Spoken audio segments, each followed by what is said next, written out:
howdy, hello, and welcome to yet another fantastic episode of the Every Pokemon Episode Ever podcast. On tonight's spine tingling edition, we will be breaking down the episode A Ship Full of Shivers. And joining me on this maiden voyage is broadcasting straight from Davy Jones's locker. It's Professor Chris G. How are you doing tonight, sir? I'm doing well, my friend. How are you doing? I am good. I'm very good. I'm excited to be on here. So am I, but it's not just the two of us today. We have a special Yes. guest. Yes, we are extremely honored to be joined by the editor in chief of Pokemon Crossroads, Mikey. How are you doing this evening, sir? I am doing well. Slightly chilly, but pretty good. Yeah, we know all about chili. Yeah, I woke up and looked outside and we had snow on the ground today. I was like, what the Yeah, I hell? just about went back to bed. It's We don't get snow down here too often, but Where are you I from? I'm from Texas. I down here in south of we're pretty much just in Texas, pretty much. Oh, So okay. All right. no, Yeah. I I live in a part of Texas that doesn't get snow too often. So so. But when you do get snow, the state shuts down.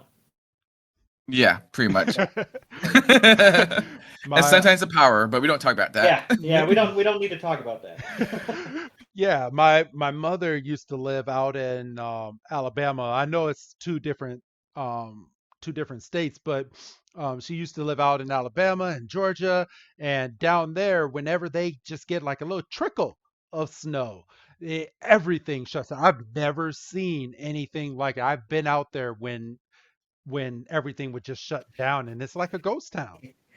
hmm My brother lives in Louisville, Kentucky, and he's been there for handful of years at this point.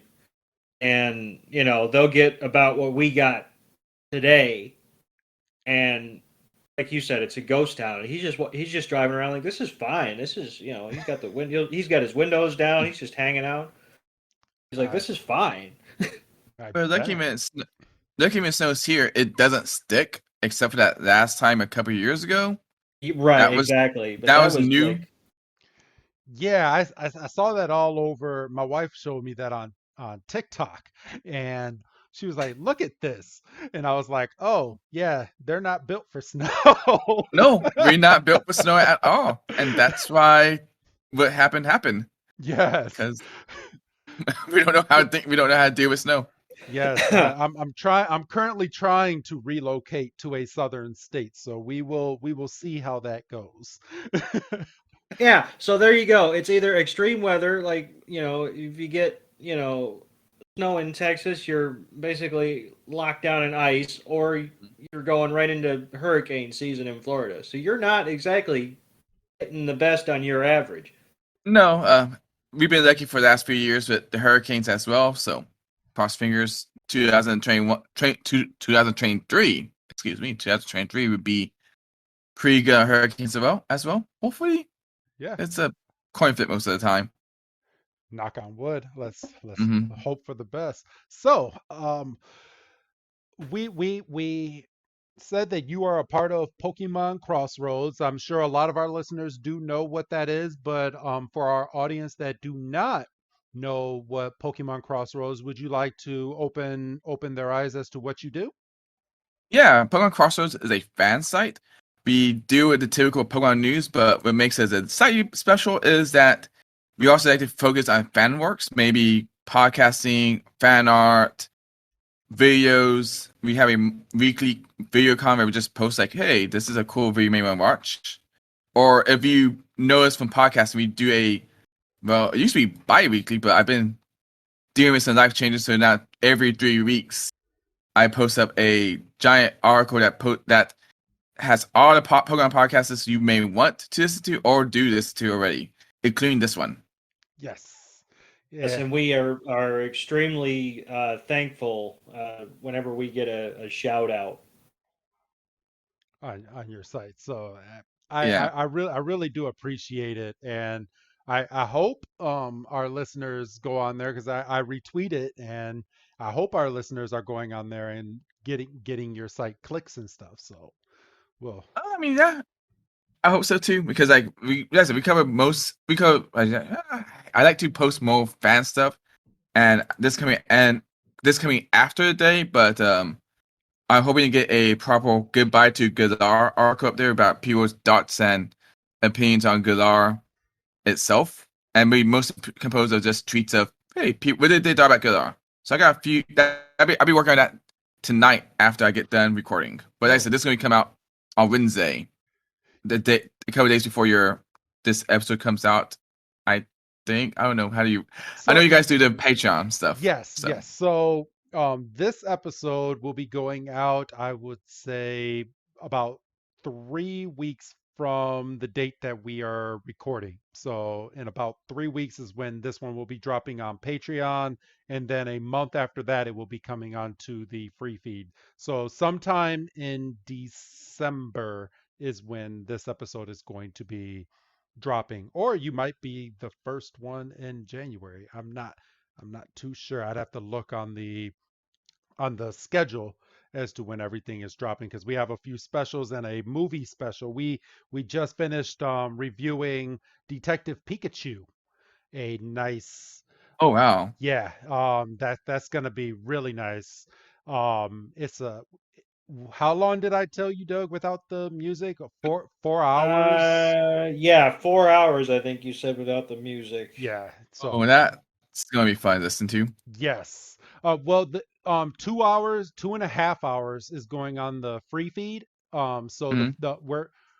we divided it up into, if you're a part of Patreon, you get the whole 4 hours. But if you're listening to it on the free feed this year, we're giving it as an incentive for people to go over to Patreon to get everything that we put out, and you'll be able to hear the whole movie. But if you're listening on the free feed, it's the first half, and we divided it right in the middle for where we were reviewing Detective Pikachu. But that was a monster to get through, but it was really smooth to actually get through it. It took us 2 days to record Oh, Yeah. 2 days. Damn, that's a lot of time. that. Yeah, we're actually gonna divide it up between 2 weeks, but schedules opened up and we were able to get it done 2 days in a row. So we did 2 hours of recording one day and 2 hours the next day, and and we finished, and I was like, man, I'm glad we got this done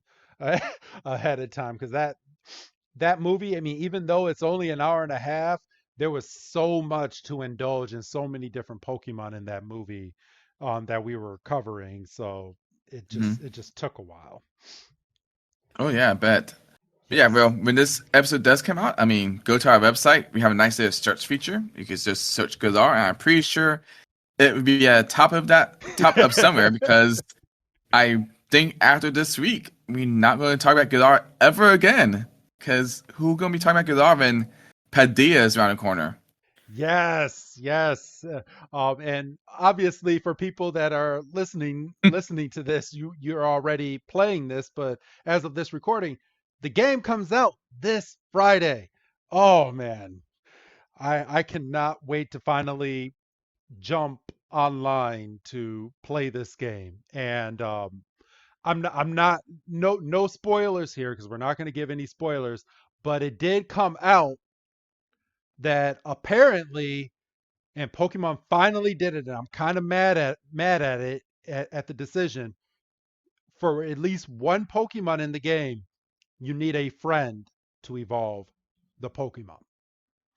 Trade evolution in this day and age? It's not Yes, it's not I even guessing it. it's not even a trade, dude. It's you have to, your friend has to be, I believe the way they said the mechanic is they have to be watching you in the game. And as long as you guys are playing together online, you can evolve your Pokemon.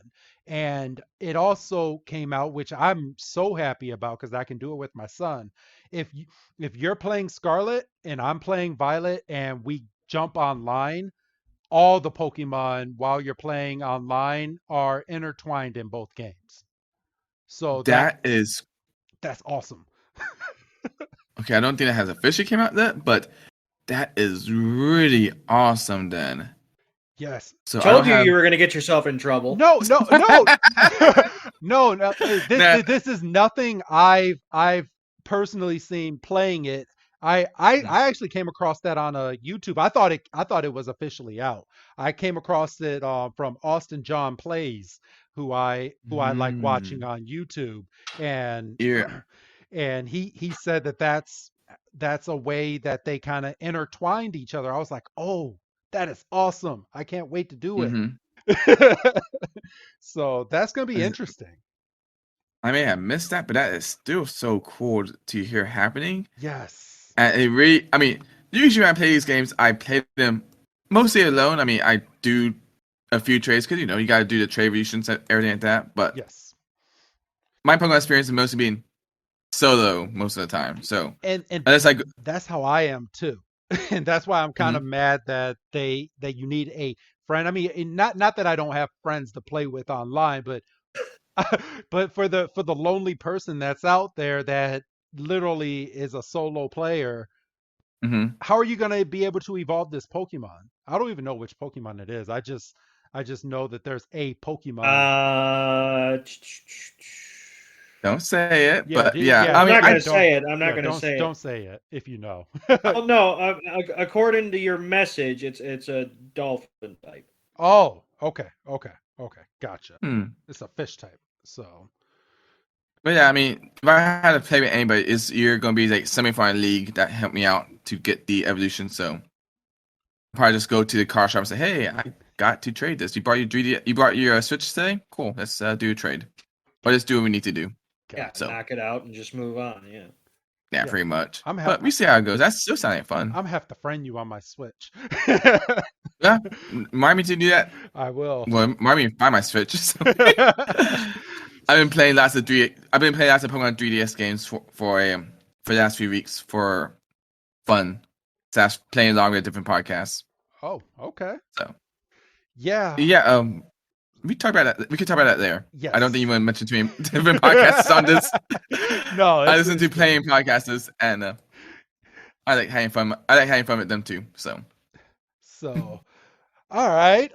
So now that we got some of that out and people now know who you are, today's episode, everybody, is episode 97 in the full realm of Pokemon, and it's called, as Doug said, a ship full of shivers, and translated from Japanese, it's called Ghost Ship and Ghost Pokemon.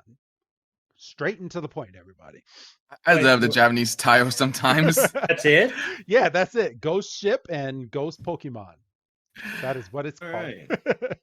Straight and to the point. So this episode came Mm. out in Japan May 6, 1999, and here in the States March 25th, 2000. Everybody, just a couple days shy of my son's birthday. Wow. Okay. Oh well. Cool. But yeah, are you guys ready to jump on in and start reviewing this episode? I believe so. If Ooh. Pokemon, there it goes. I was gonna say if it wants to load for me, that would be Okay, swell. I need to make sure I don't have the volume playing in the background. Or I guess it'll be coming in my ear, so it doesn't matter too much, right? Yeah, if it's in your ear, it's not gonna feed through into the audio. So you're Awesome. good because you're not recording. So all right, if you guys are ready, I will start, and then I will start handing off for the review. All right, everybody ready? Sounds good. Sounds good. All right. So we start this week's episode like we start every Orange Islands episode on the back of Lapras, and Mm-hmm. Ash is kind of showing off his two badges that he has, the Coral Eye badge and the Sea Ruby badge. And they're like, "Oh, those badges are really cool." Misty's like, and she's like, I love how they're all made out of seashells." And Tracy's like, "Yeah, it's kind of a trademark to the gyms out here in the Orange Islands." And Ash is like, I wonder how many badges are actually out here to get into the Orange League. And Tracy immediately comes up and he's like, well, you're halfway there, Ash. All you need are 4 badges in order to complete in the Orange Island Pokemon League. And Ash is like, oh man, that's great. He's like, 2 more badges? That's easy. These 2 badges were easy to get, so the next 2 should be easy as well. And that's when Tracy and Misty are both sitting here and they're like, well, Ash, I wouldn't count your eggs before they hatch. You have no idea what these next 2 gym leaders are going to be like. They might be a little tough. Doug, you want to go on from here? And then Ash is like, "Well, that's all well and good, but I'm a tougher trainer than I used to be." Which, that's all well and good, but how many episodes have we just recently been through where he hasn't done Diddly. diddly of nothing? Um, I just find it funny that he says this, and I love my boy Ash here, but he kind of struggled to get those two badges to begin with. Like, he got really lucky with Sissy. Yes. That he figured out, I could just use Ice Beam. And then he almost died going down that mountain with the other guy. Yes, I was dying. That was such a good episode to review because me and Doug are sitting there and we are just cackling at the dangers that this 10-year-old boy is enduring and the fact that he couldn't even use his Bulbasaur to help save him from falling down a mountain. Like, come on, show some type of sympathy. Like, And- if he thought that was easy, then I don't know what he thinks the next 2 badges are gonna be like. For real. You were saying, and Doug? I was sitting here thinking as I was watching this episode earlier today, is they made the comment of, "Oh, it's 4 badges to get into the championship."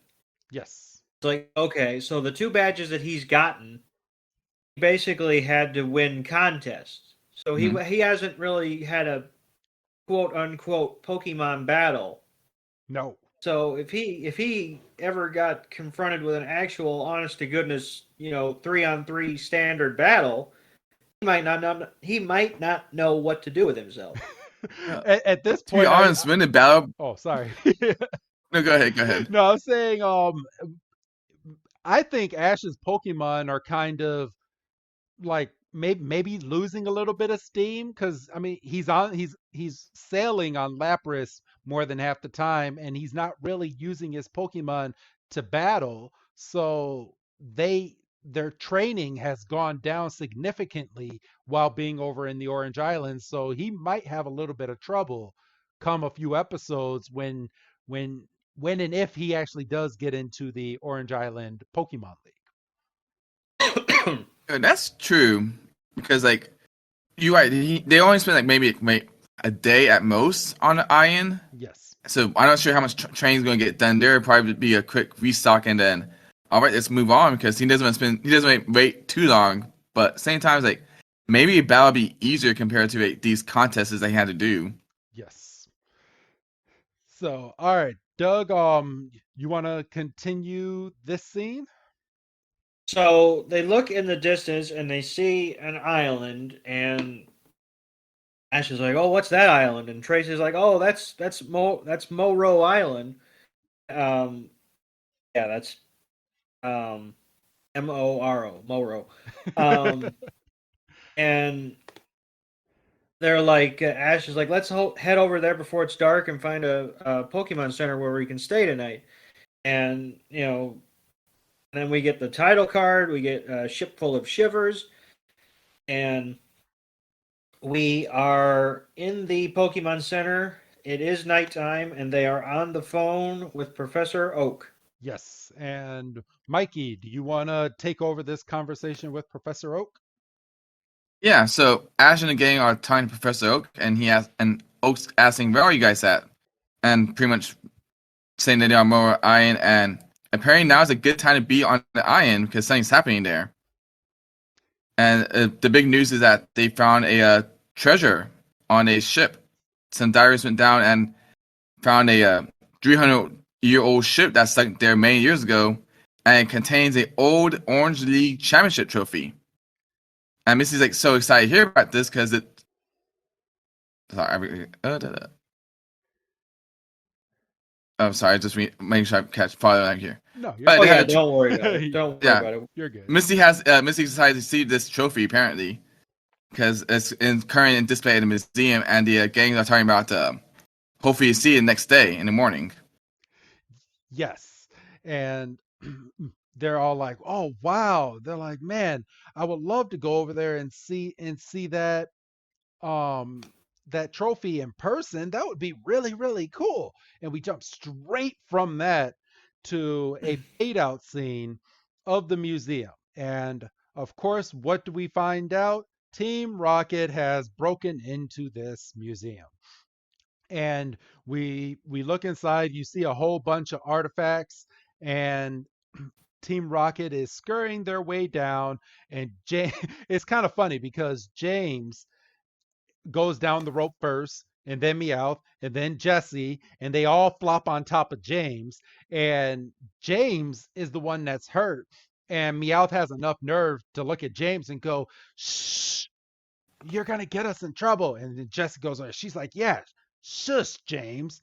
And James looks over, and he's looking at like a little tiki, and he tells the tiki to shh. He's like, "Oh, you're a tiki." And they start walking through. That was one of my favorite moments. I mean, it's such a little moment, but it's so like Three Stooges esque, like Yeah. slapstick, like everybody in a group says shh, and the one guy at the end is either saying shh to nothing, or with a lot of like Abbott and Costello, like the last guy turns around and it's the ghost they've been running from, or it's the crook or whatever, and hijinks ensue. I mean, all we were missing in that scene was the tiki coming to life or something, and just or Ash and and chasing them Pikachu being there into. overnight, Oh, sorry. or I was gonna say Ash and Pikachu being locked in as well, and it's like, hey, wait, kind of one of those things. Yes.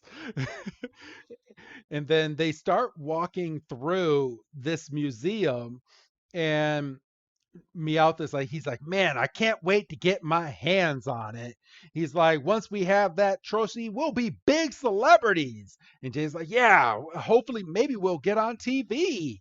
Which I don't think they're thinking too much, because they're about to steal an item. And Meowth is like, yeah, he's like, "Don't you think if we get on TV with the trophy, they'll know we're the ones that stole it?" And James like, "Yeah, possibly." He's like, "When we get that trophy, we're going to give it to the boss." And he's like, "There's no way we can mess this up." And he's like, "Maybe there'll be a juicy bonus if we get it." And then Jesse and James are like, "Oh my gosh, a bonus.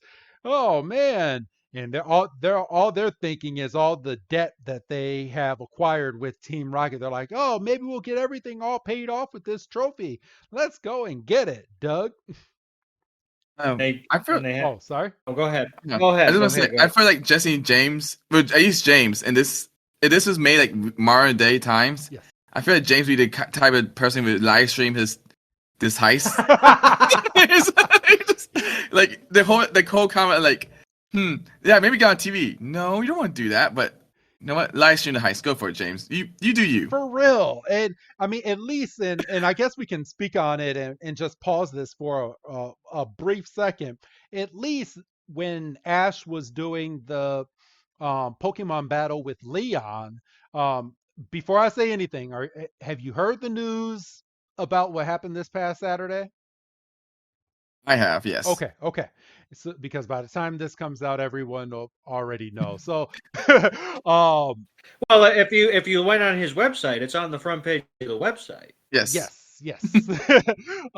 So Ash has won, or Ash beat Leon, and at least Team Rocket had enough audacity to sit down. They were live streaming the entire contest, but when it came down to this finals, they sat there and they cheered Pikachu on, and they they didn't. What's that little Pokemon? I keep forgetting its name. The one that Morpeko? um. I think so. Morpeko, that's Yeah, the Moriko. hungry one. Yes, and how he even finally transformed back into its nice version and was able to catch the ending of this Pokemon battle. But how good of a moment that was that Ash won, and the way they put it together, that they came to blows, and then all of a sudden Pikachu's waking up in the hospital and doesn't know where he's at, and then they bring it back and show you what happened inside of that battle. That was such a good moment. Do you believe, Mikey, that Ash is getting ready to be written off of Pokemon, and this might be Go's run on his journey for Mew? I believe it until I see it. I've been hearing the same thing over and over again for the last 3 or 4 generations. Like, this is Ash's retirement year. This is his final season. They said the same thing after nothing happened. They said it after X and Y, nothing happened.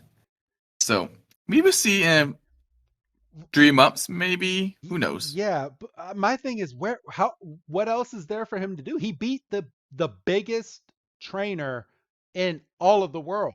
They gathered all these guys from around the world, and Ash won. Like, there's literally nothing else for Ash to do. Is he a Pokemon master that? That's the question. Yeah, he's not a Pokemon master. You are right. He's a world champion, but world champion is not the same thing as Pokemon master. Yeah, Very true. You are Very true. right. You are right. All right, Doug, Team Rocket is walking up to the trophy inside of the museum. So before we get to that, I did make a note, and I only made a note because it's going to come back at another point later on in the episode.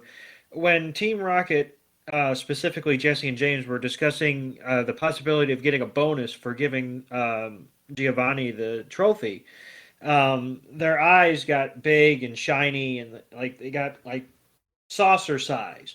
Mhm. And I made note of that because this isn't the only time in the episode a Team Rocket member goes through some eye metamorphosis. And the only reason I brought it up is because it happens again, and I just wanted to make note of it here because it wouldn't make as much sense to make a big deal later. So Okay. That's a good note. Different artistic styles going on in this episode for sure. Yeah.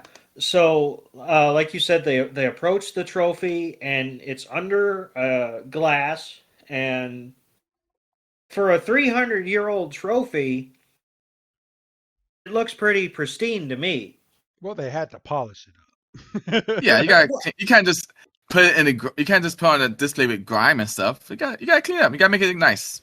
Yeah, but there's something to be said about patina and authenticity and No, you're right. general wear and tear. But yeah, I mean, you're right. You don't want it like the point where like one of the little handles is falling off and whatever.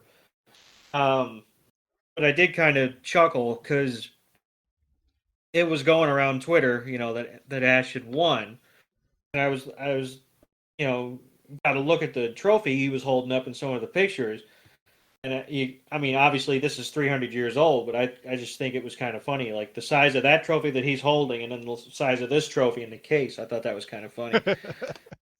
I find it kind of funny because you see this every so often, but you see Ash's trophy case, his trophy shelf. Yes. In Pallet Town, and last time I saw it is going to be. We're not going to see this in show until like 2025. No, not 2085. Excuse me. But you're going to see the trophy case at the end of Zelda, where it has like all his accomplishments and stuff like that. Yes. And it has like the Orange League trophy, which is not decent size. It has his other stuff, and the joke running around on Friday was like, "Oh, he's gonna need a bigger shelf for that trophy because that trophy's huge." It's pretty much just his dresser. Is this his dresser and like has like all the trophies and things that he treasures for his journeys? He's gonna have to put this on display in the living room because this is not going to fit in his room. I mean, you saw how much he struggled just holding it up for the picture. Yeah, he was holding the. I mean, the thing was basically 3/4 the size of Ash Ketchum itself. So Think of the shipping cost. oh, Ash has money now. All right, there's no doubt in my mind. They probably shipped that thing over for free. I just worry. I just could stay be in the living room and Ash's mom just Joe's a shirt on there, like, oh, I'm gonna use this as a coat hanger now. It's like a treadmill. It just becomes a coat rack. So they see the trophy and they're like, it's bonus time, and like, all right, so what are we waiting for? And James was about to sacrifice himself. Meowth's like, hold up, there's usually security measures or something. There has to be. And they're like, so what do we do? And Meowth's like, oh, I got this. And he puts on infrared goggles. And as soon as he puts them on, he sees there's a grid of lasers all over the trophy. So I had a problem with that. James was about to set off all kinds of bells and whistles. Yes, and okay, and me just being a realist, and obviously, we're watching this years later. They probably didn't think that at the time this came out, DVDs were just now coming out, so they probably didn't think you would be able to just stop this and it'll be on a streaming site and all this. But going through this whole museum, how did they not set off any alarms at all just walking the general floor in this big museum? And then you look at this trophy and it has like 20 million lasers going each and every way, that so nobody can touch it. Pretty Meowth sure, didn't even. Oh, go ahead. I'm sorry. I'm about to say, I'm pretty sure they put all the security measures around the new fancy thing that will most likely be stolen. All the other things, they just like, they're current. They're all the time. They're not valuable enough to be stolen. Yeah. Or who wants that? Who wants a plane from like the 1940s?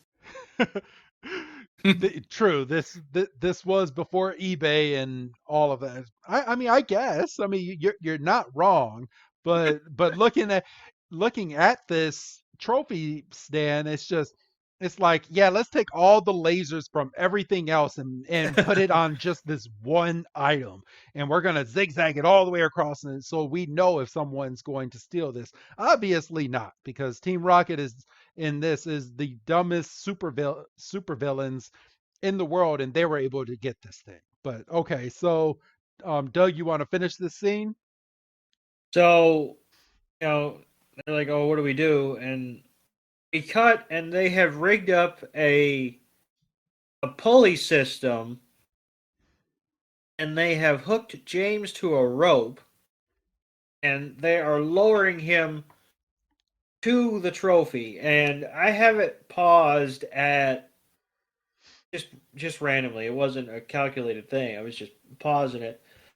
I have it paused at 4:37, and the look on James's face right now is like he would want to be anywhere else but hooked up to a rope, Being lowered down by and Jesse. he's talking, please don't drop me, and go slow. And Meowth's big piece of advice is just make sure that if you fall, you don't hurt the trophy, and which is fair. And basically, they're dropping James down, and he's like, this is like straight out of Mission Impossible, and he's being dropped down in like the one soft spot in the laser grid, and he's got his hands on the case, and he lifts it, and we don't even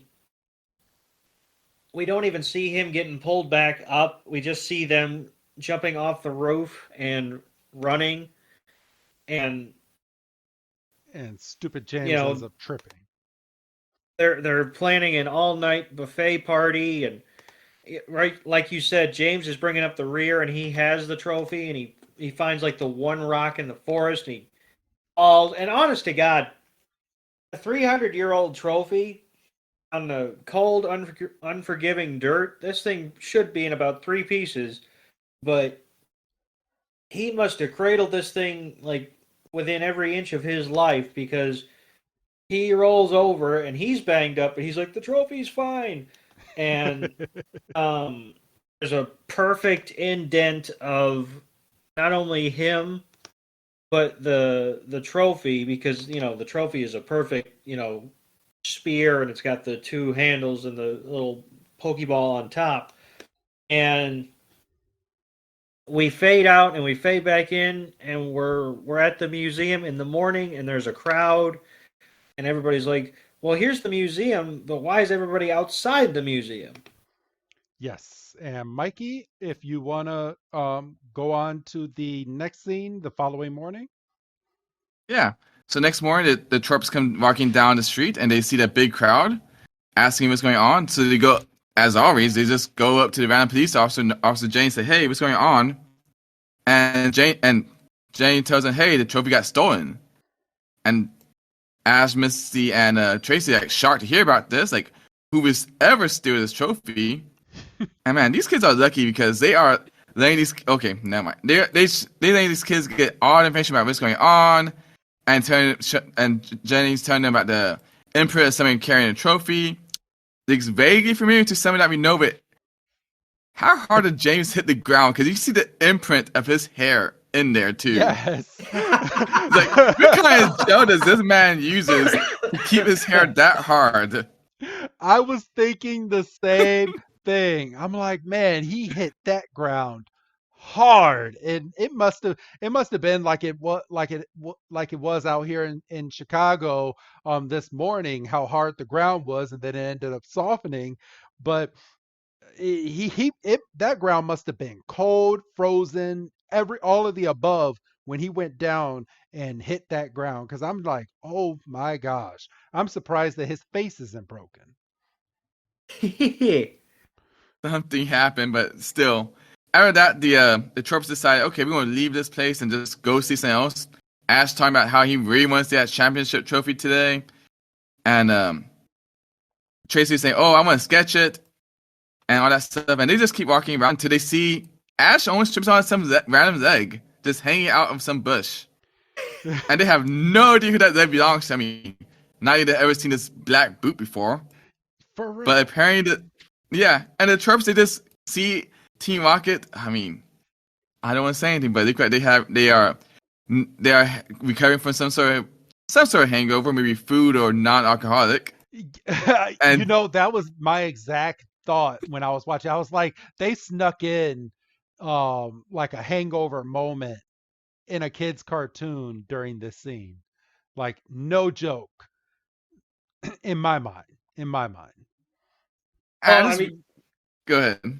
they did say, "Oh, we're gonna shut down a buffet tonight," basically. So I think you could imply that there might have been a few alcoholic beverages.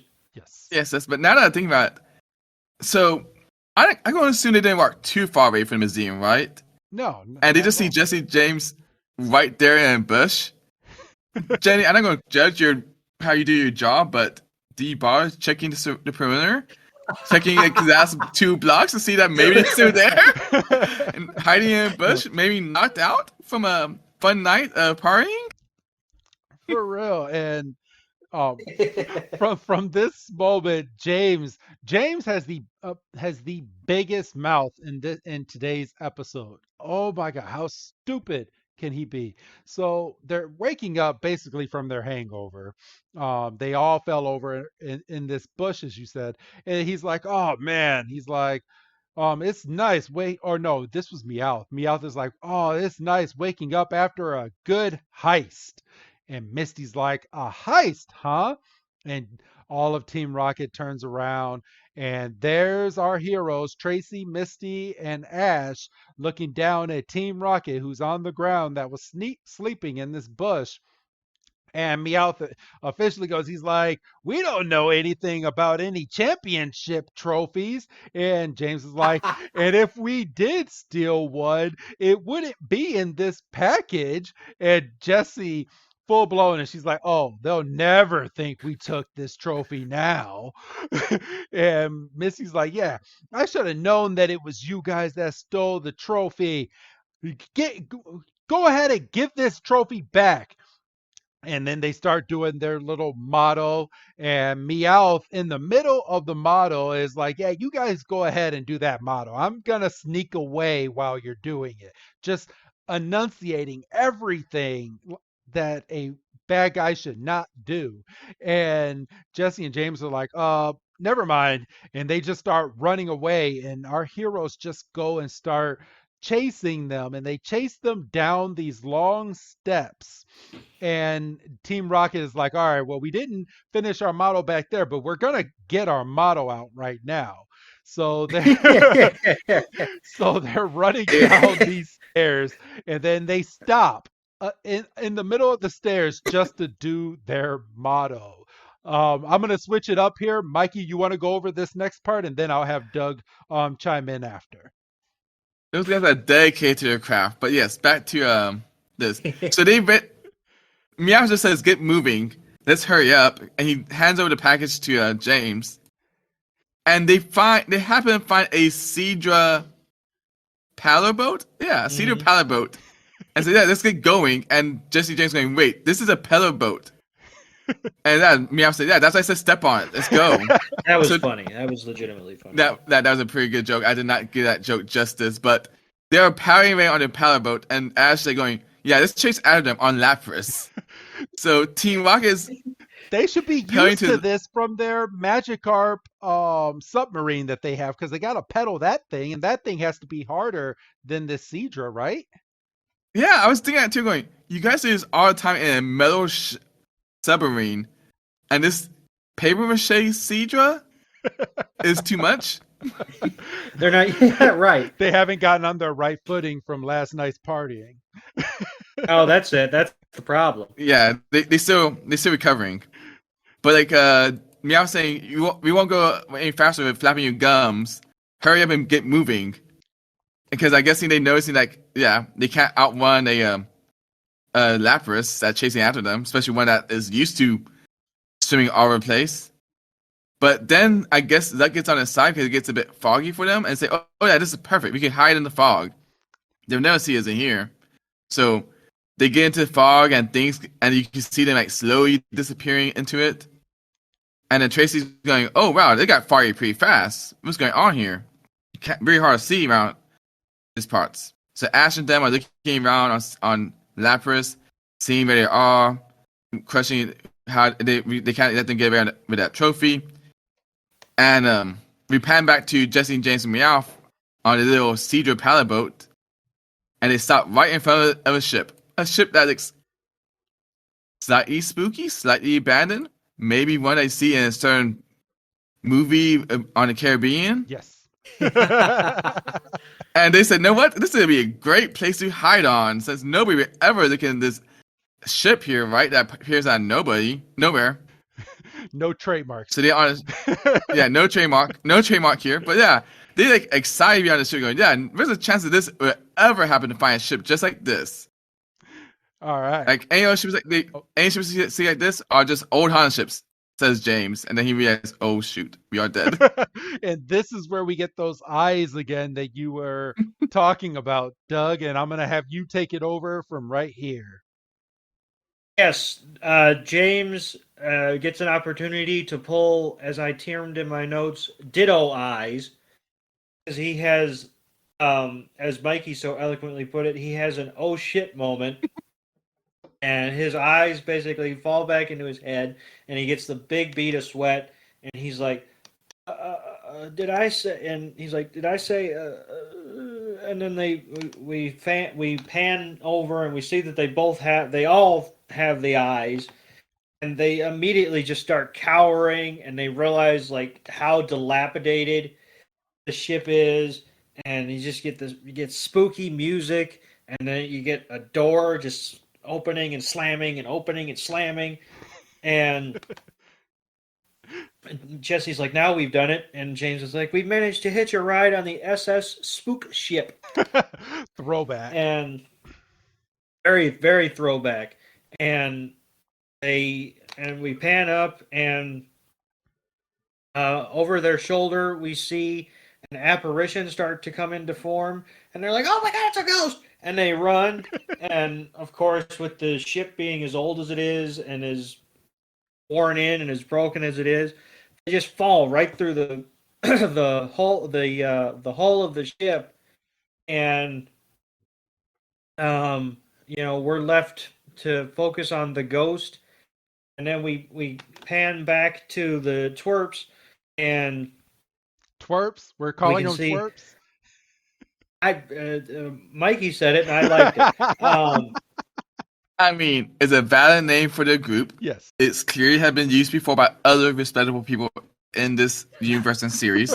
Why not use it sometimes? It's because sometimes Ash and them are twerps. They are. Love my boy.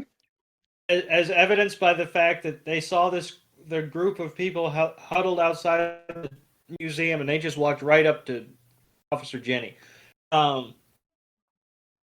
So we see Lapras in the fog, and then we go back to our heroes, and we see that Ash is standing up on Lapras to try to get a better vantage point. And he's like, "Oh, we're never going to find him now." And, you know, just head back to the island, kind of wait out the fog. But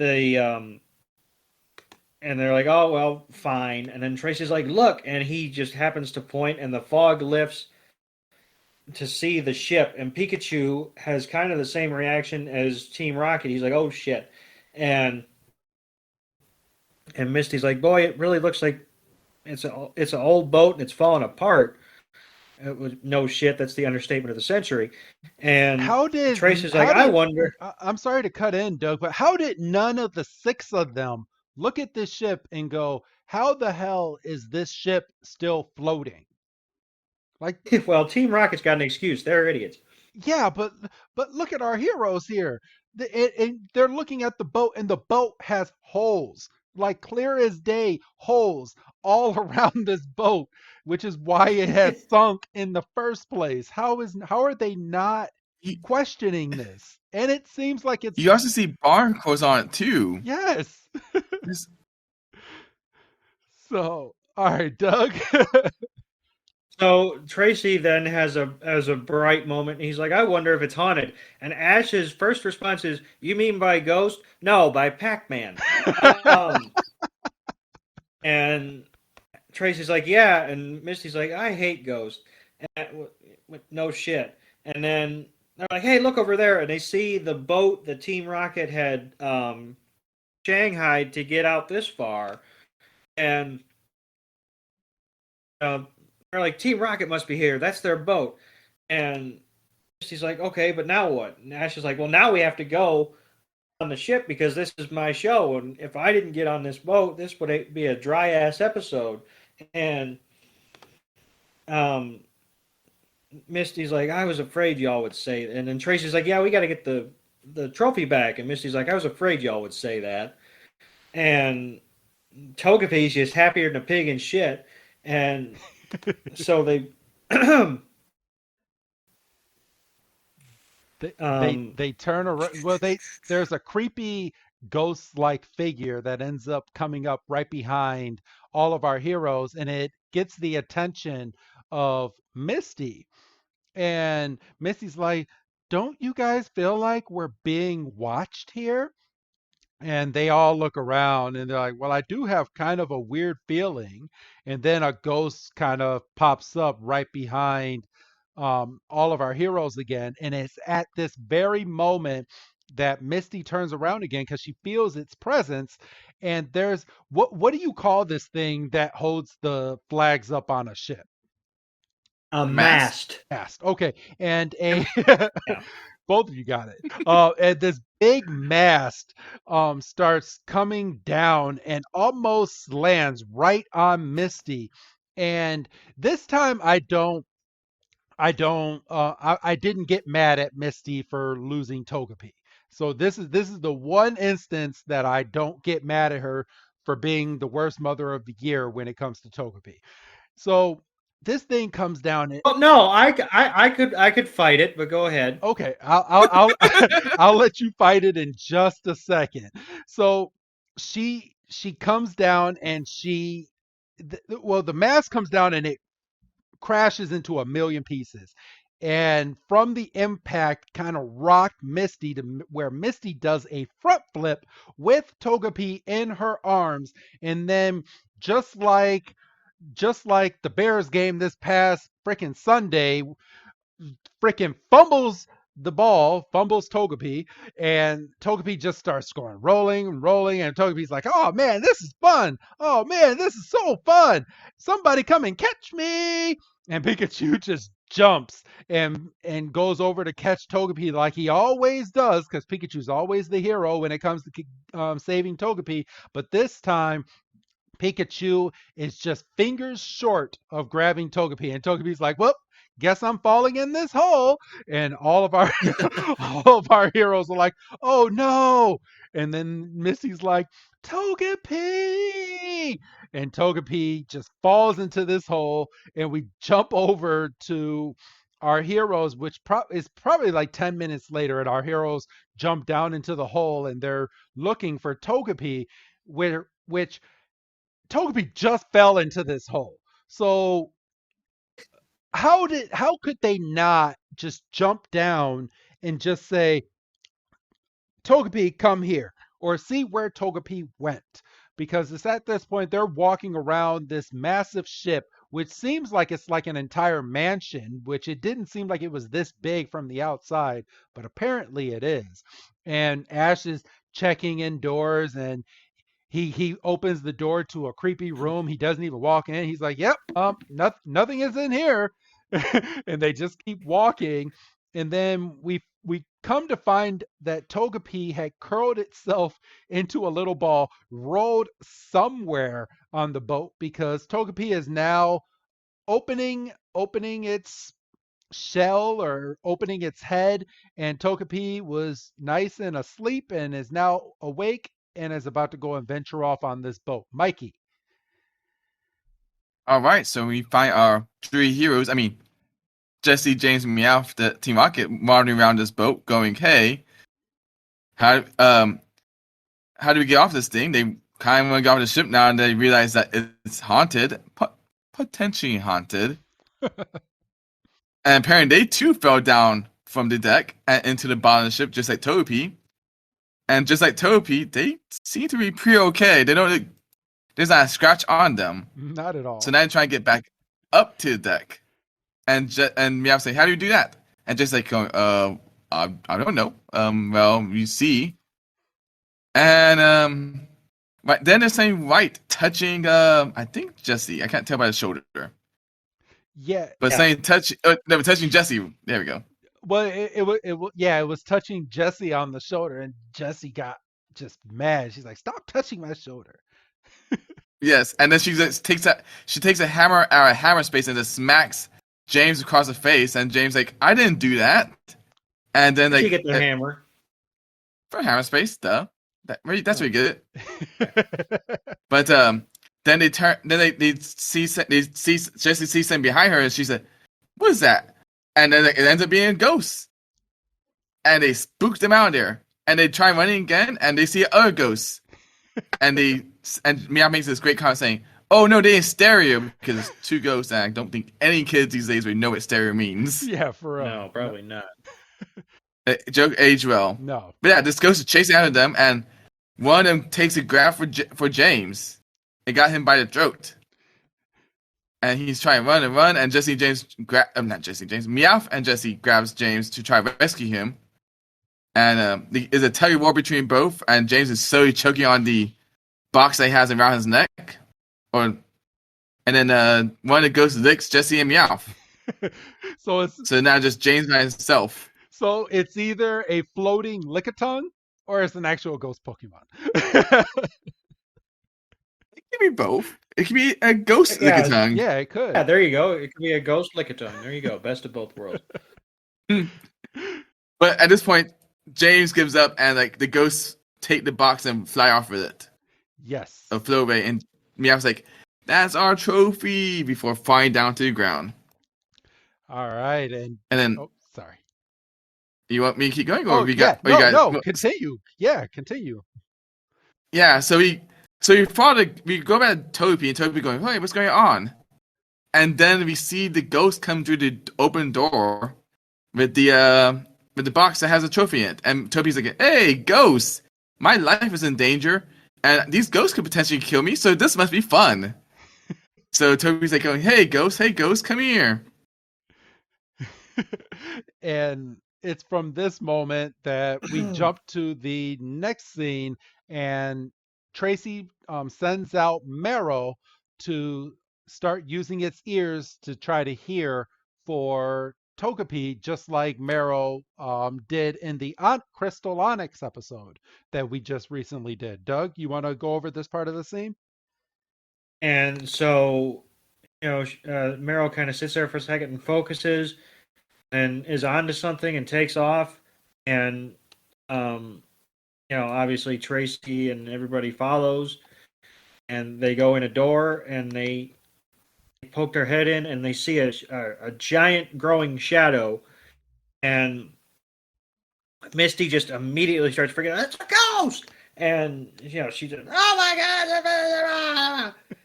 Then, we look and we see that big, gigantic shadow that's casting against the wall is nothing but little old, happier than a clam Togepi. And she's like, oh my God, that was Togepi's shadow. I'm just an idiot. And they're like, oh, that's not so scary. And then they run over and everybody's happy and they're reunited. And then, from Togepi's vantage point, you just see a ghost come in front, and Misty's like, ah, and the two ghosts are doing like a do-si-do around Togepi, and Ash is freaking out. Oh my God, Togepi found two ghosts, and Misty then goes into like Mama Bear mode, and she's like, you better leave Togepi alone, and she throws out her Staryu, and the points on Staryu take the sheets off of the ghosts in quotation marks, but then they turn out to be actual ghost Pokemon in Ghastly and Hunter. And Ash is an idiot. Yes. Because what is his first reaction? He takes out his Pokédex, and we get the entries for Ghastly and Hunter, even though he spent, 3 episodes? Yes, with Sabrina. But apparently he's not supposed to remember that. No, because he's an idiot. He's doing it for Tracy. Tracy did not know what they are. No, Tracy knew, because Tracy knows everything. he just want to make sure that Tracy knew. Okay, he wasn't sure. He's like, you're a Pokemon watcher. Remember these Pokemon. You're a watcher, but you can't see ghosts, so I have to help you. He only has eyes for Officer Jenny and Nurse Joy. There you go. Yep, exactly. He's like Brock with a pencil. I'm not going to go through the entries because we've probably heard them before.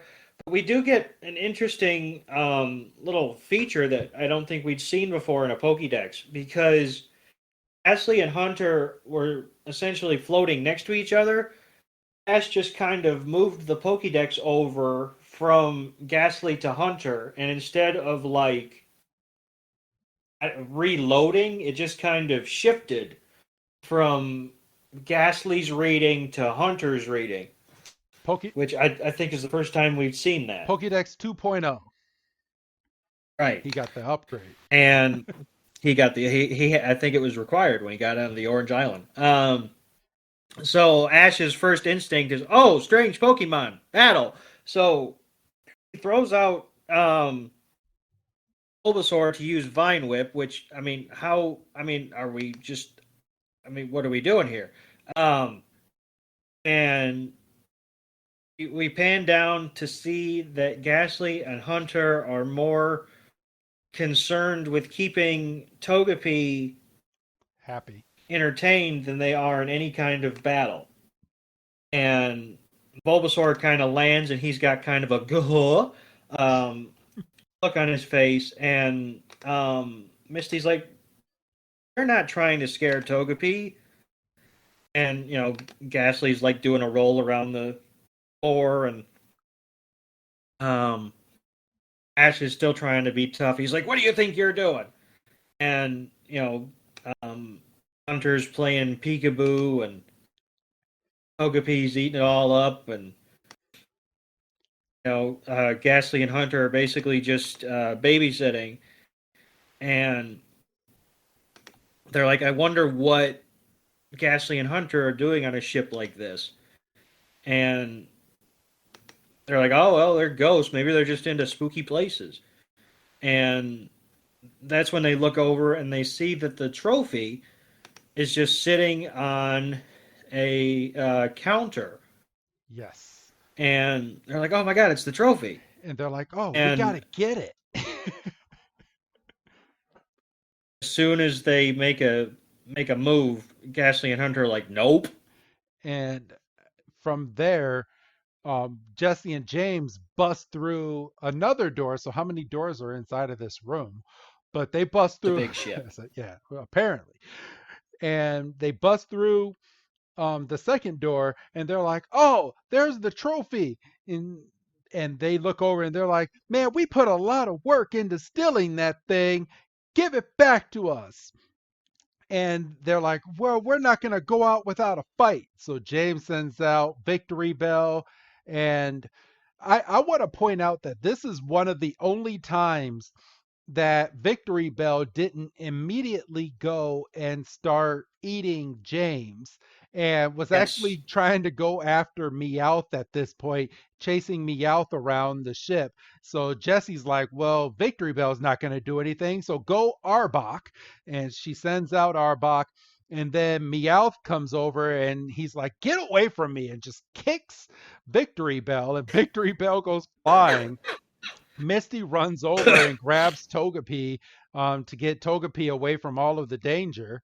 And James is like, Razor Leaf now, Victory Bell. And it does Razor Leaf, and the Razor Leaf goes straight through Ghastly because, of course, it's a ghost Pokemon.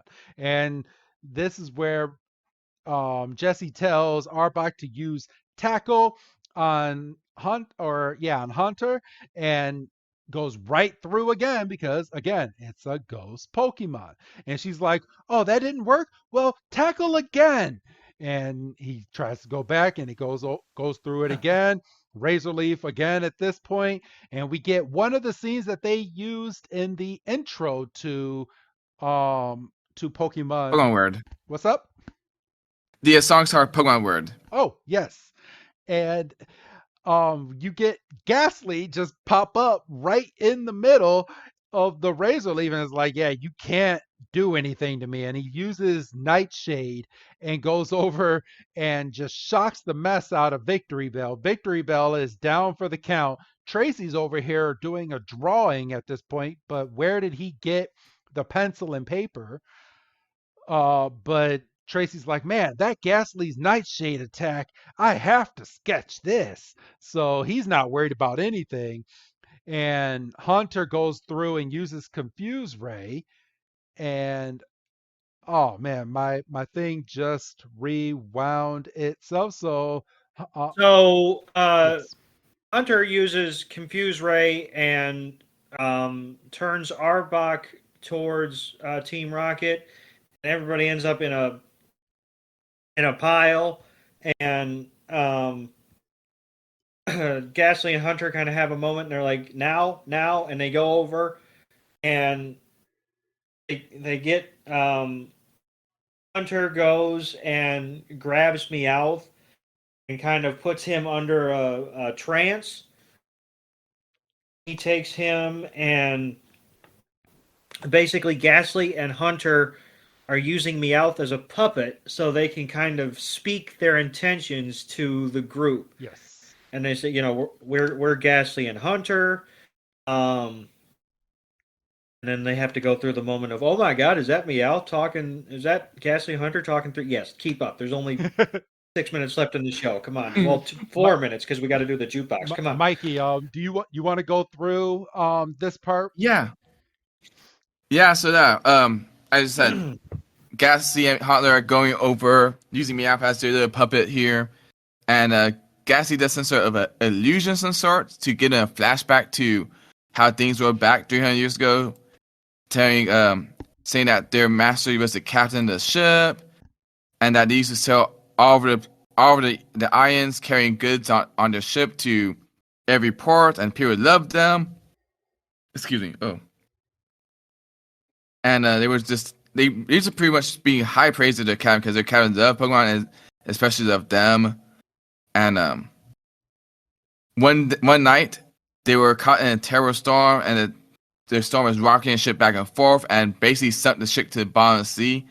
And that's we're going to have to assume that's where the captain lied that rain died, that the whole ship just fell to the bottom of the sea. And you get a little pan down to the bottom of the ocean where the ship sunk, and you see a trophy there with moss and gunk and 2 Pokeballs right next to the trophy. And then we flash back to the present a few days ago, where the humans came down in scuba suits, and they saw the trophy and said, "Oh yeah, we're gonna take this trophy and just." I don't think that's how you're supposed to handle things underwater, because you don't know if something's gonna break. But hey, we're going to waive our disbelief here. Exactly. And they just It's a kid show, as we say. Yes, it's a kids show. Exactly. This show's aimed for kids, and we just adults who watch this like kids show. But yeah, they grabbed a trophy, and in the process, they knocked over the 2 Pokeballs that were next to it, and you see Hauntler and Gassy pop out of them underwater. Good thing they ghost, because they would probably drown and they weren't. Yes. So out of that, they took control of the ship. Somebody using some sort of powerful psychic abilities or something to raise the ship up. And now this is how the ship became a ghost ship, as we saw earlier in this episode. Yes. So they raised themselves, and they want to get a trophy back to where it belongs, which is on the ship. And Ash is going, "Oh wow, the captain must have been a really good trainer to win that." And we see another flashback, and this time it's to we're assuming it's the Orange Island Stadium where the championship battle will take place later on if Ash gets that far. And the trio are like going, "Oh, this is amazing! This is awesome!" The crowd around him cheering in this flashback illusion, and you see the captain of the ship walking up with his Gassy and Hauntler ready to fight in this match. And Ash and them are just watching this battle. You see a Beedrill pops up, fighting against Gassy, and Gassy just like moving out here like some sort of boxer until he wait for the right moment to lick the Beedrill. And once again, you see that Nightshade attack happen again and hit the Beedrill straight in the chest. And the Beedrill falls, and Ash like, "Wow, this guy is really good. He was a great Pokemon trainer." And the Gassy's like agreeing with him and say, "Yeah, our Master Captain was the greatest. So good that he won a championship back 300 years ago." And this is the cool part. I really like this part. Mm-hmm. Where like they kind of say, "Hey, who dares to oppose me? Who's gonna be my next opponent?" And he just points randomly everywhere. And then eventually points to Ash, and Ash like Ash really thinks this illusion is real, thinking that he gonna get a battle of the captain. Say, "Yes, I battle you, Captain." And then he runs, and the illusion is gone. I want to point out that during this flashback, we kind of find out that the Pokemon trainer or the Pokemon Orange Islands League is a lot different than it is these days, 300 years later, because back then they actually had Pokemon battles. They didn't have all of these island standard contests that Ash is going through at the moment. The islands were treated just like the Kanto region, where you go and you battle, and whoever has the strongest Pokemon ends up winning the tournament, which is standard. I really wonder how many years later it changed and they twisted everything, because that they said that this is a tradition, and if this is a tradition, then they changed tradition at some point. Possibly, I mean, maybe the idea of traveling to different islands to win a badge or a trinket of sort was a tradition, but I always was under assumption that they always did these little contests, and that's how they differ from the Kanto League. Or maybe when the Kanto League got popular, they decided, well, we need to do something to make ourselves different from the Kanto League, and maybe that's when they started doing contests. Gotcha. Okay, yeah, I'll take that. I mean, that makes sense to me. I mean, yeah, let's be honest. Like, who has heard of the Orange League on the mainland? Nobody. Yeah, so which is why it never gets brought up anymore. And I mean, I know the background of the Orange Islands. We'll finish the episode just a second, but the whole crux of creating the Orange Islands was Pokemon had no idea that Pokemon was going to be as big as it was. And this Orange Islands was right in the middle of Pokemon Yellow and Gold and Silver coming out. So they had nowhere to go. And without exploiting all of their brand new Pokemon that they were fixating on for Gold and Silver, they were just like, okay, we need something for Ash to do for these next couple months. So they said, okay, so we'll have him go to an island that's not in the video game and have him get the shortest amount of badges, only 4 badges, to become a champion in the Orange Islands before he goes over to where Gold and Silver is. I forgot the name of. Johto. Yes. And I will. I'm sorry. No, go ahead. Go on. Oh no. Yeah, I completely forgot it was Johto. So it really did bug me, and I don't know if it bugged you guys back when these games were first coming out, but we never ever got an Orange Islands game. I actually had to get my fix on an Orange Island. Someone made a fan made ROM. They took like the codes from like red, blue, and yellow and fixated a little bit of gold and silver and made their own ROM that fixated the Orange Islands. And I played that, and that was fun. And I really wish Pokemon would have done something along those lines where maybe in the post game of Gold and Silver, you can go over to the Orange Islands. I don't know. That's just me. And maybe I'm just being too picky. Never I bother mean, me. Oh, go ahead. I was gonna say with as advanced as these games are getting, you would think that maybe some game in the not too distant future you could see like a nice like meaty like post game kind of thing. Yeah. I do right. Yeah, I think you're right. But you could get this kind of post game by guessing what makes the anime different from the video games themselves is like I'm pretty sure it was with Game Freak skills at the time, plus the technology they were using. You can't really do these mini games like this too well. I don't know. That Surfing Pikachu game is weird, Yeah. but I'm pretty sure it'd be hard to incorporate that constantly. And also, I'm pretty sure they had no idea how many badges this league would have into like this episode. Like, okay, we got an official date on when Gold Sword is coming out. Is actually going to happen. How long are we going to stay in the Orange Giant? How many badges can Ash get? Because I don't know. They decided at the beginning. I don't remember they mentioned how many gym badges at the beginning of this season he needs to get, but I won't be surprised if they decide that like in this episode, like, yeah, he needs to get 4. That's what I was thinking when I was watching this, and Tracy was like, "Oh, you're halfway there." I'm like, "Wait a minute, whoa, hold up." I thought he got a little bit more than 4, but yeah, now it's refreshing back in my mind. I'm like, okay, so he did only get 4 to go over to the Pokemon League, and this was basically a mini season because you don't get many episodes in the Orange Islands. It's just okay, we need something for Ash to do right now while we're making these big episodes in the Johto, and we're about to have all these brand new Pokemon. Okay, maybe we can take 1 or 2 of these Pokemon from Johto, like Togepi and Meryl, and put it over here. Because I remember, do you remember back in the day, Mikey, what Meryl's nickname was before we found out that Meryl's name was Meryl? Do you remember It was this? Pika Blue. Pika Blue. It was Pika Blue. Yes.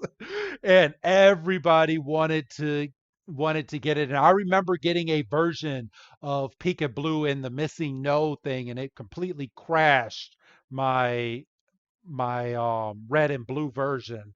Gosh, I was so mad at that. But people putting all these codes for missing no for the red and blue version, they're like, oh, you can get all these Pokemon, but they're going to be kind of distorted. And yeah, you're basically corrupting your file. But Oh wow.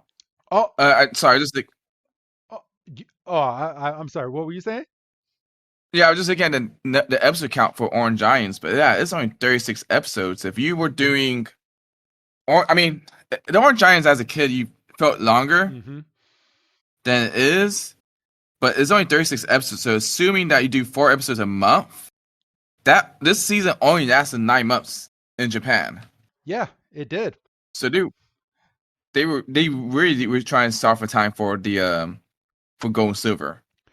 Yeah, And that's just looking at that right now. Like we're really towards the end. We're on 97, and there's 100 and this season ends at episode 118. So we mhm, we literally only have just a few more episodes, and we're done with this. That's crazy. yeah. It is kind of nuts. Mm-hmm. So wow, that's interesting. That's assuming that they don't.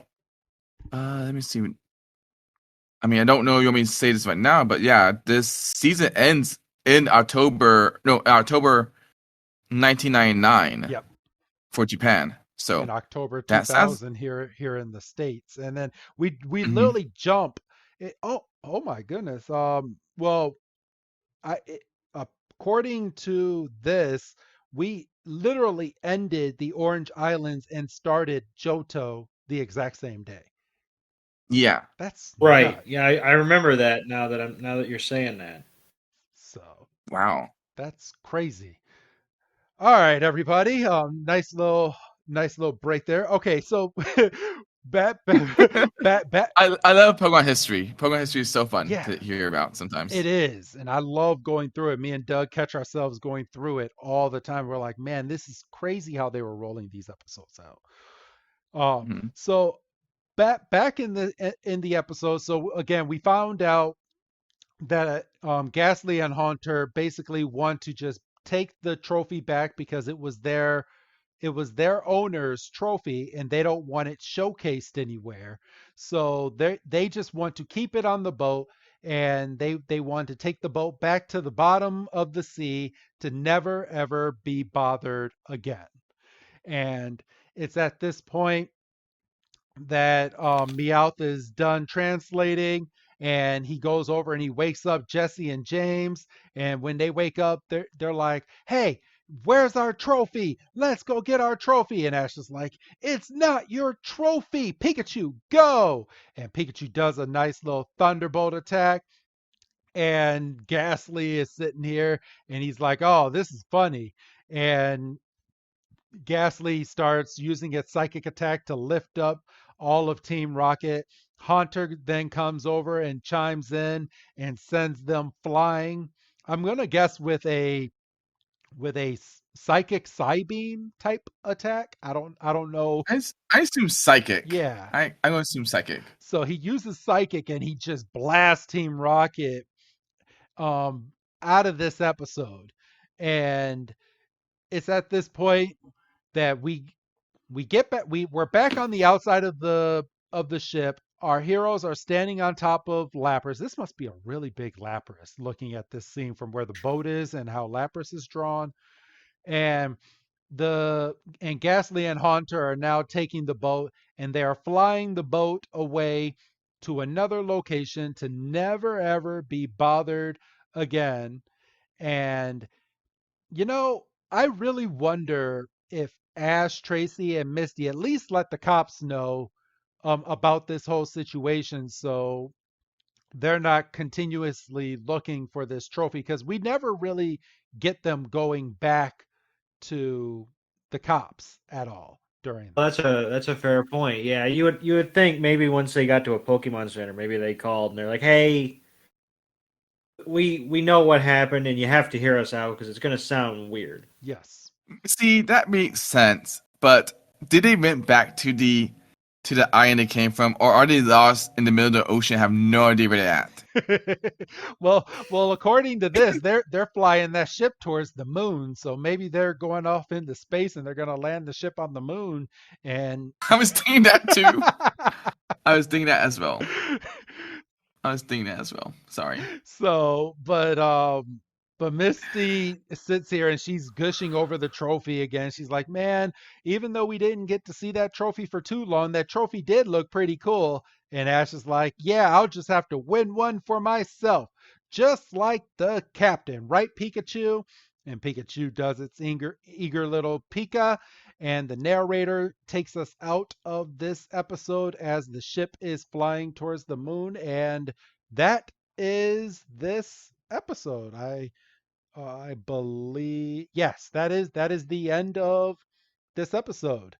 Um, how did you both like it? I'm going to start with you, Mikey, because normally I have Doug rate this, but when we have guests on, I normally have the guests do the rating out of 5 first. So, what would you give this out of 5 stars for just a random filler episode of Pokemon? I would give it a 5. When you told me I was coming on the show and that this was an episode, I instantly recognized I instantly knew what was going to happen in this episode because of the title itself. Yes. And I would assume back when I was a kid, I enjoyed watching this episode because it's so cool. And again, the history of Orange Island, the whole scene with the captain, like challenging Ash in quotation marks, that kind of gave me chills. So I can see why Ash is excited to take at a chance to battle a former champion in the Orange League. So I enjoyed this episode quite a lot. It was nice to go back and rewatch this again for today's episode. So I would say a 5. I really do enjoy this episode, even as though it was a filler episode. Okay. All right. And Doug, going off of Mikey's 5, what would you give this episode this week? Well, I mean, this, and I feel like I say this every week. It's, these episodes are great to break down. They're fun to review. There was a lot going on in the episode. Like I say, there was some classic comedy bits. There was a lot of action, more than I anticipated / remember.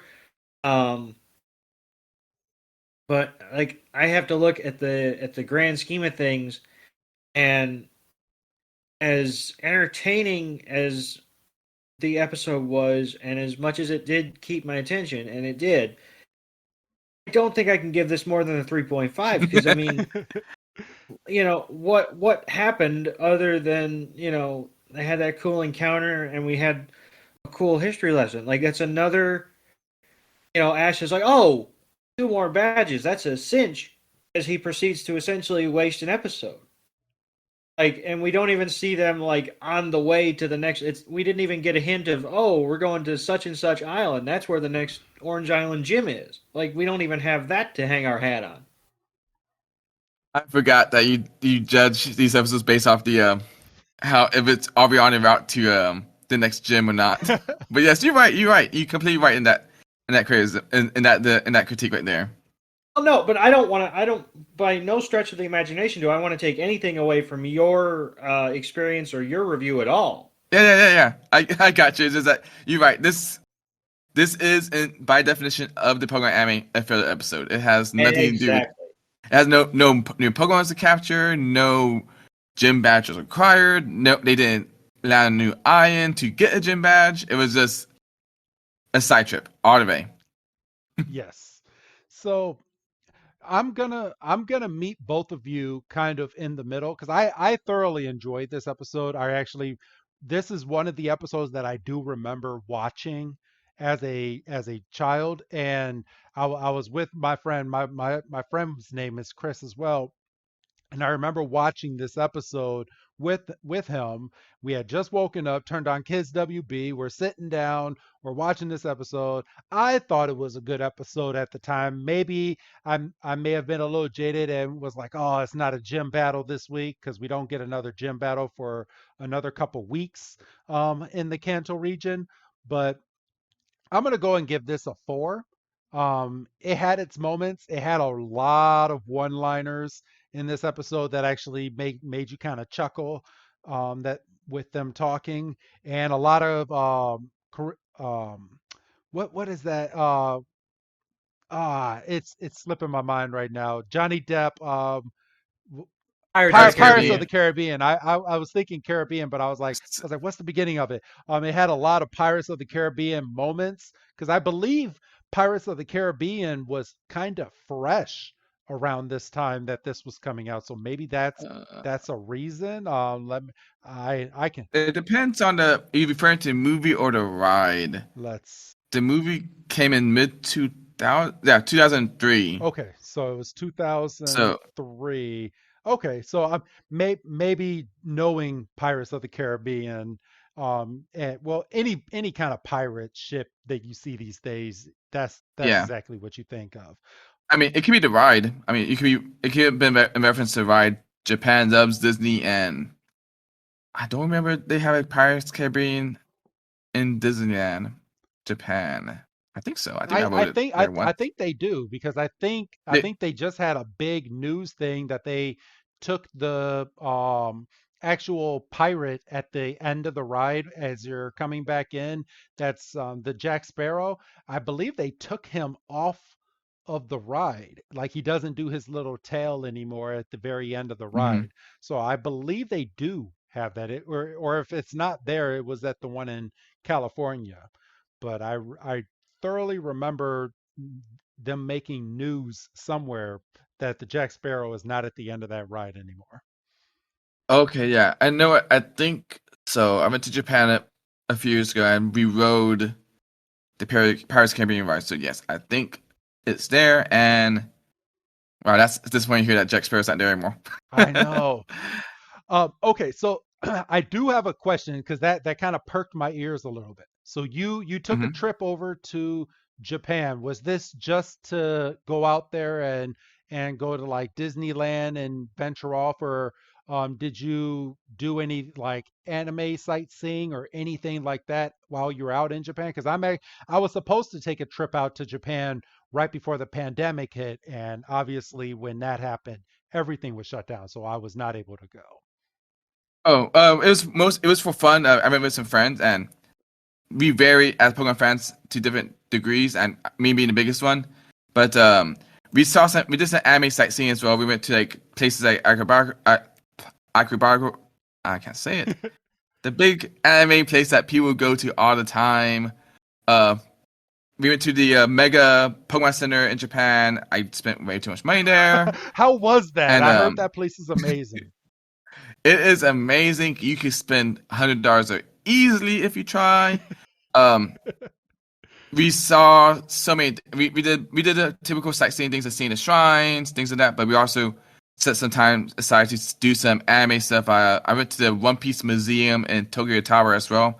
Besides Pokemon fan, I also a big One Piece fan as well. So Oh, I nice. got to scratch both itches there.